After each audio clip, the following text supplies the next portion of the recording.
अब देखिएगा, अगर किसी भी पंक्ति में हास्य शब्द आ जाए या फिर हास्य शब्द आ जाए या फिर मुस्कुराने की बात कही जाए, लेकिन ये मुस्कुराना बालक का नहीं है, किलकारी नहीं है, वहाँ मैंने ब्रैकेट में किलकारी मेंशन कर दिया है, या फिर हंसने की बात की जाए या फिर किसी पर कटाक्ष कहा गया हो। कटाक्ष माने जानते हैं? व्यंग, ठीक है ना। तो मुझे जरा बताइए कि ये व्यंग सही है या ये व्यंग सही है? ये व्यंग का मतलब हो गया किसी का हंसी या मजाक उड़ाना।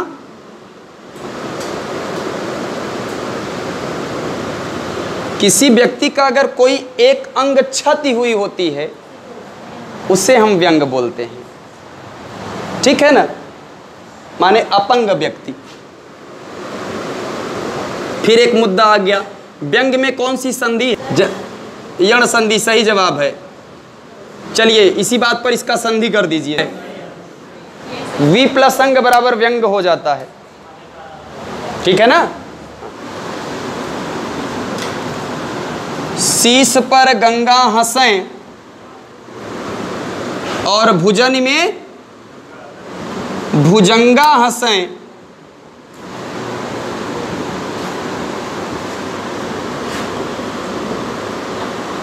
हास ही सो दंगा भयो,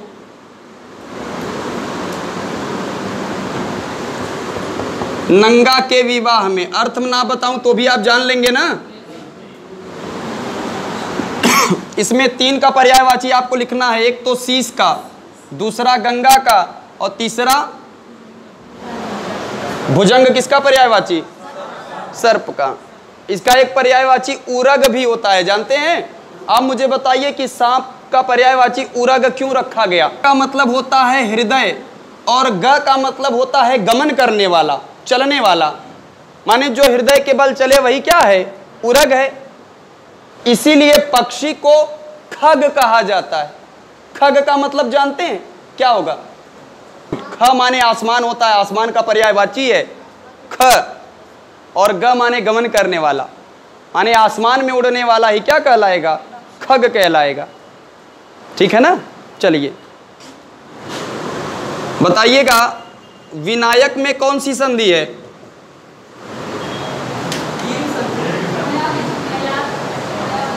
वेरी गुड। अयादि वाले को 1 नंबर दिया जाता है टेट का, दीर्घ नहीं है। और जिन्होंने गलत बताया उनका 1 नंबर माइनस मार्किंग है कि नहीं है? कोई बात नहीं, हटा दिया जा रहा है। बना लिए इसको, दूसरा देख लेते हैं। इसका एक पॉपुलर पंक्ति है, शायद आपने पढ़ा होगा कि विंध्य के वासी उदासी तपोव्रत धारी महाबिनु नारी दुखारे, और गौतम तीय तरि तुलसी कथा सुनि भय मुनि वृंद सुखारे, कि वही हैं शिला सब चंद्रमुखी पर से पद मंजुल कंज तिहारे, और कीनी बलीर गुनायक जू करुणा करी कानन को पगुधारे। ये भी हास्य रस है। वो बाबा रामदेव और ये जो नहीं 2 लेटेस्ट बाबा के, उनका नाम आसाराम बापू और राम रहीम पर कटाक्ष कहा गया है, व्यंग कसा गया है, इसलिए ऐसी पंक्ति में भी हास्य हो जाएगा। तो यहाँ से लिख दे रहे हैं, विंध्य के वासी उदासी तपोव्रतधारी,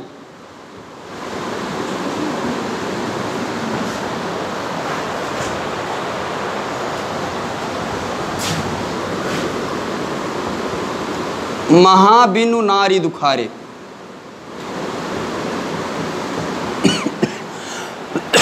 देखिए यहां पर दुखारे शब्द आ गया है, करुण मत सोचिएगा। और अगर जो लोग सोच रहे हैं तो मुझे बताएं तो मैं प्रूफ करूं कि यहां करुण क्यों नहीं है। बताना पड़ेगा, तो ध्यान दीजिएगा, फिर भी जान लीजिए जो लोग नए हैं। मैंने आपको बताया कि अगर कोई वस्तु आपके पास हो और तब छीना जाए तब दुख होगा, और कोई वस्तु हो ही न और तब आप बैठ, अब जैसे मैं सुबह सुबह उठूं और कहूं कि मेरा हेलीकॉप्टर कौन चुरा ले गया, मम्मी बेवजह हंसे कि देखो पागल हो गया है। वैसे ही जो विंध्याचल पर निवास करने वाले तपस्वी हैं वो महाबिनु नारी दुखारे, वो स्त्री के लिए दुखी हैं। पहले से स्त्री थी नहीं, जो मर गई है तब दुखी हैं, उसके पास थी ही नहीं इसलिए दुखी हैं। तो ये हास्य का विषय है, ये करुण का विषय नहीं है, ठीक है ना। तो ये दो हो गया। इसको भी रस, स्थाई भाव, जुगुप्सा विकल्प में ना हो तब घृणा माना जाएगा, और जुगुप्सा और घृणा अगर दोनों विकल्प में होगा तो पहली प्रायोरिटी आप जुगुप्सा को देंगे, घृणा को नहीं। विभत्स की स्थिति कब उत्पन्न होती है उसके लिए जान लीजिए।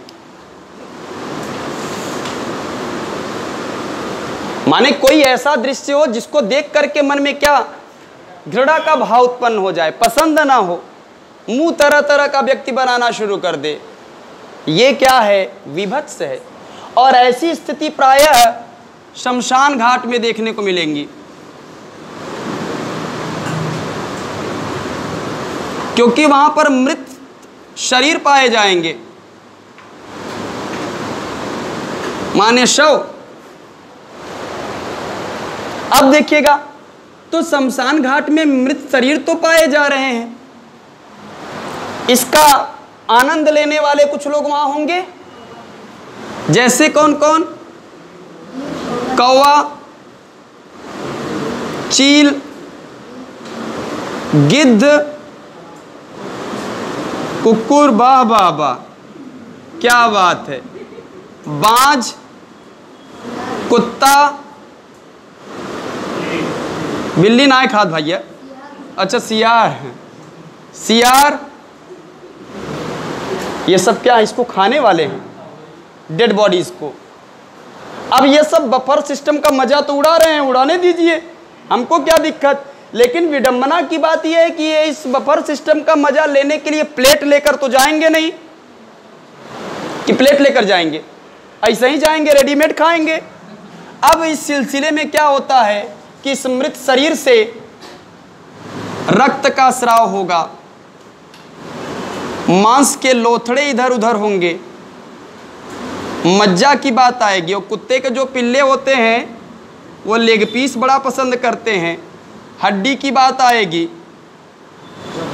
अतड़ी की बात आएगी, या फिर शरीर का छत विछत वर्णन होगा।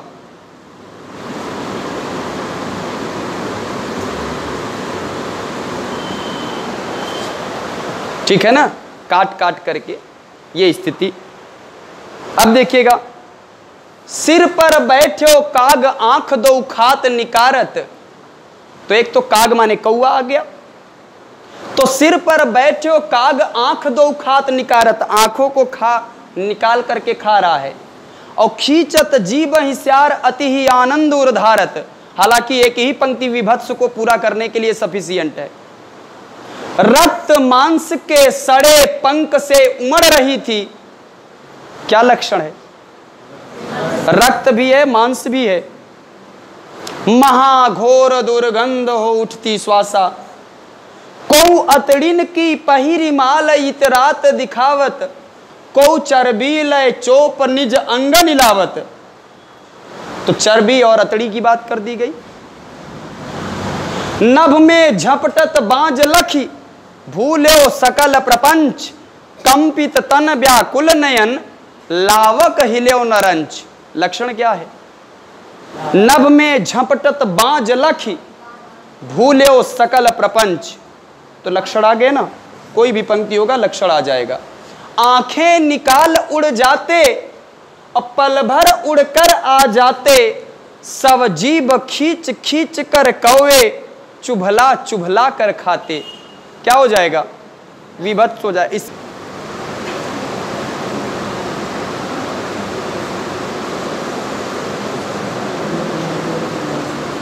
कौन सी संधि, ये तो हमसे मत कराइए भाई साहब कि कर दें, नहीं कर ही देने दीजिए। रो प्लस ई, अगर ए हो तो अय में, अय हो तो आय में, ओ है तो अव में, औ हो तो आओ में बदलता है। आइए इसको दो भाग में तोड़ते हैं। र प्लस क्या है भैया, ओ मिलकर बना है। ओ किस में बदलता है, अव में बदलता है। ये बाद वाला जो हिस्सा है इसको मात्रा में कन्वर्ट कर दिया जाता है। तो ये छोटी की मात्रा, यहां से आपको क्या मिला, र जो कि क्या है, आधा है। इस र में जब ये अ जोड़ देंगे तो र क्या हो जाएगा, पूरा हो जाएगा। प्लस इस आधे व पर जब व पर छोटी की मात्रा लगा देंगे तो वी पूरा हो जाएगा। जोड़ करके लिखेंगे इट्स बिकम रवि। इसको बोलते हैं OPR मेथड, माने ऑपरेशन मेथड। वो पढ़ाया जाएगा, क्लियर। और ये सब नेट से ले करके इंडिया गेट तक कोई विच्छेद करने वाला है नहीं इसका। हाँ, नेट वेट पर ढूंढ करके तब बताइएगा आप हमको। अस्थाई भाव भय है, माने अगर किसी पंक्ति में किसी ऐसे दृश्य का वर्णन किया गया हो जिस दृश्य को पढ़ करके सुन करके वहाँ के जो निवासी है, रहने वाले हैं, यदि उनकी रूह, उनकी आत्मा कांप जाए, उनके अंदर डर और भय व्याप्त हो जाए, तो वही स्थिति क्या हो जाएगी, भयानक हो जाएगी। हनुमान जी गए थे लंका में, बहुत ज़्यादा संवाद बड़ा नहीं करेंगे, तो उनको बांध होत करके लंकेश्वर के सामने लाया जाता है। रावण ने उनको जान से मारने का आदेश दे दिया, मार दो इसको, यही नौटंकी कर रहा था, तुम लोग नहीं पकड़ पा रहे थे। तब तक विभीषण जी अरे भैया ऐसा काम करना ये तो महापाप है, किसी दूत को मारना ये उचित नहीं होगा, इसे छोड़ दीजिए। पता नहीं तो ये हुआ कि इस रेतो अशोक वाटिका को तहस नहस कर दिया, कुछ तो करना होगा इसके साथ। पता नहीं किसकी मत मारी थी, राय दे दिया पूंछ में आग लगा दो, लगाया गया, लपेट करके पूंछ में आग लग गई, पूरी लंका तहस नहस कर दिए, जल रही है लंका। और उस जो दृश्य वहां पैदा होता है, पूरी लंका जल रही होती है, तो लंका के निवासी जो हैं उनकी आत्मा में भय, डर, मृत्यु का खौफ व्याप्त हो जाता है। और तुलसीदास जी ने कवितावली लिखा है, और उसमें उस छोटे से दृश्य का मैं आपको दो शब्दों में सुना रहा हूं, तो सुनिएगा। वहां लिखते हैं कि बालधि विशाल विकराल ज्वाल जाल मानो लंक लीली बेको काल रसना पसारी है, और कैदो व्योम बीतिका भरे है, भूर धूम के तू वीर रस वीर तर वारसी उगारी है। और तुलसी सुरेश चाप कैंदो दामिनी कलाप मेरु ते चली कृषानु सरी भारी है, और देख जा तू धानी या कुलानी है, कानन है उजारो अब नगर प्रजारी है। पूरा नगर जला करके राख कर देते हैं। और उसी में एक राक्षस की पत्नी कहती, मना कर रहे न हो, न नौटंकी करत जा, व्यंग करती है। और उसने कहा कि चित्रम के कप से निशाचर न लागी हैं। अरे मेरे पतियों, उसने, उस बंदर ने ऐसा खौफनाक मंजर तुम्हें दिखाया है कि अगर कभी चित्र में भी उसका दीदार करोगे तो उसको एक बार छेड़खानी करने से डरोगे। और वाकई में ऐसा ही कयामत उन्होंने वहां रचा था।